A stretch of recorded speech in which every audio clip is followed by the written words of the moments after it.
lang guys, unsa na po kay plano ani mga kulit ha? Ipang tan-aw man ang dulaan. Oh, sa kay plano nila. Oh, napaisa o nangangkon na.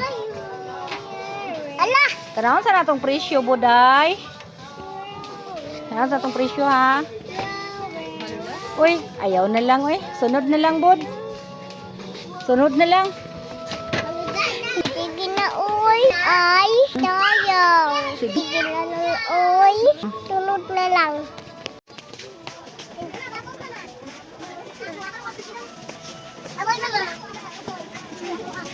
Uy,